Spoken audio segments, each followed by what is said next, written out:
আসসালামু আলাইকুম। 47 প্রিলির কাটমার্ক কত? 47 প্রিলি যাদের পরীক্ষা ভালো হয়েছে তাদের করণীয় কি, এবং পরীক্ষা খারাপ হলে করণীয় কি? প্রশ্ন কঠিন হয়েছে, আর 20 দিন পর 49তম বিসিএস পরীক্ষা। এই সকল বিষয় নিয়ে কথা বলার জন্য আমার এই ছোট ভিডিওটা দেখা, সম্পূর্ণ ভিডিও দেখার জন্য অনুরোধ রইল। প্রথমত হচ্ছে কি, 47 প্রশ্নটা অন্যান্য বিসিএস প্রশ্ন থেকে অনেক কঠিন হয়েছে, এটা স্বীকার করতে হবে সবাইকে। এবং আমি এতদিন ভিডিওটা বানাইনি, এই জন্য আমি গতকালকে রাতেই প্রশ্নটা অ্যানালাইসিস করলাম। অ্যানালাইসিস করে আমি 122টা প্রশ্ন পেয়েছি, যেটাতে ইয়ার কোয়েশ্চেন ছিল। 122টা ইয়ার কোয়েশ্চেন প্রশ্ন ছিল 200টা প্রশ্নে। তো 200টা প্রশ্নে 122টা ইয়ার কোয়েশ্চেন যে ছিল, সেটা আমি কিভাবে বুঝলাম? আমার বিসিএস জার্নিতে 5-6 বছর যে জার্নি ছিল, সেখান থেকে আমি ইয়ার কোয়েশ্চেন কোনগুলো পুরোটা আইডেন্টিফাই করতে পেরেছি আর কি। তবে এই 122টা প্রশ্ন ছিল এমন কিছু প্রশ্ন যেগুলো বিগত সালের ইয়ার কোয়েশ্চেনের অপশনে ছিল, সেটাকে কি ফাইন্ড আউট করে ঘুরিয়ে পেঁচিয়ে আপনাকে প্রশ্নটা দিয়েছে। এইভাবে হচ্ছে 122টা হুবহু প্রশ্ন না। তো বিগত যতগুলো বিসিএস পরীক্ষা হয়েছে, সব পরীক্ষায় 140-50টা ইয়ার কোয়েশ্চেন, মানে পুরাতন অনেক বিগত অনেক আগের দিনের ইয়ার কোয়েশ্চেন সহ দিয়ে 140-50টা থাকে। এটাই প্রথম বিসিএস যেটাতে সবচেয়ে কম ইয়ার কোয়েশ্চেন ছিল। তাহলে কম ইয়ার কোয়েশ্চেন থাকলে সমস্যা হয় কি, কাটমার্কটা গিয়ে আগে যেরকম অবস্থান থাকতো সেই জায়গা থেকে অনেক নিচে নেমে যাবে, সেটা হচ্ছে একটা ফ্যাক্ট। তো আমি যদি এই 47 প্রশ্নের সাথে আমি যেবার প্রিলি পাস করেছি 40তম বিসিএস, সেই প্রশ্নের সাথে কম্পেয়ার করি, দুইটা প্রশ্ন কাছাকাছি হয়েছে। তবে 40-এর প্রশ্ন চেয়ে 47 প্রশ্নটা কঠিন হয়েছে। কোন জায়গায় কঠিন হয়েছে সেটা বলি। 40-এর প্রশ্নে বাংলাদেশ বিষয় বলেছিল একেবারে পান্তাবাদ, যেমন 6 দফা কখন হয়েছে, যুক্তফ্রন্ট কখন, এরকম এই টাইপের প্রশ্ন। হ্যাঁ, কিন্তু এবারে তো বাংলাদেশ বিষয় বলে একটু ঘুরিয়ে পেঁচিয়ে দিয়েছে। আইসিটি প্রশ্ন, বিশেষ করে এইবারে 47-এর আইসিটি প্রশ্ন, যদি আমি পরীক্ষা দিতে যাইতাম আমি একটা প্রশ্ন পারতাম না, সহজ কথা।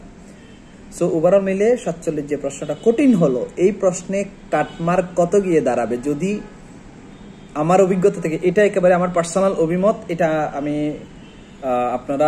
আপনাদের কোচিংয়ে বড় ভাই অনেকে অনেকভাবে বলেছে, আমি দেখি না এগুলো ভিডিও, কিন্তু আমার গতকালকে প্রশ্ন অ্যানালাইসিস করে আমি যা বুঝলাম, 122টা ইয়ার কোয়েশ্চেন দেখার পর আমার কাছে মনে হয়েছে যে কাটমার্ক 95 থেকে 105, এর বাইরে কাটমার্ক হওয়ার কথা না। এরা যদি 10,000 মানুষ টিকাই, বা 7,000, 8,000, 10,000 মানুষ টিকাই, ঠিক আছে, তাহলে 95 থেকে 105 এরকমই কাটমার্ক হওয়ার কথা।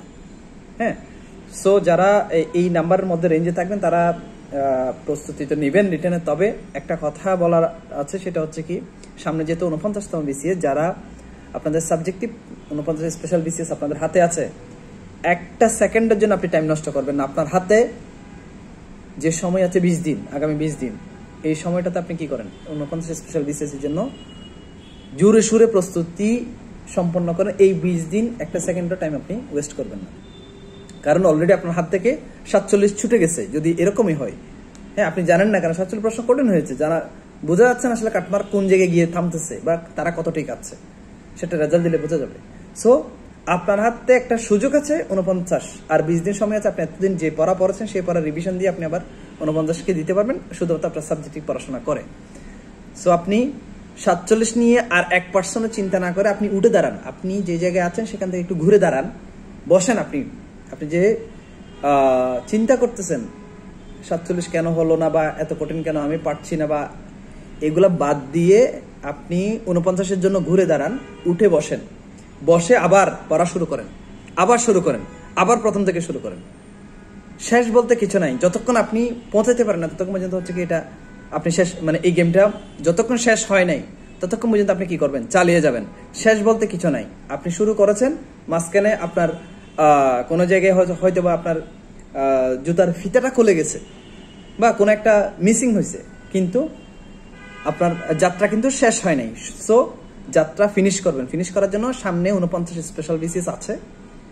বাংলাদেশের ইতিহাসে এর চেয়ে সহজ, ক্যাডার হওয়ার জন্য এর চেয়ে সহজ কোনো রাস্তা আপনাকে দিবে না।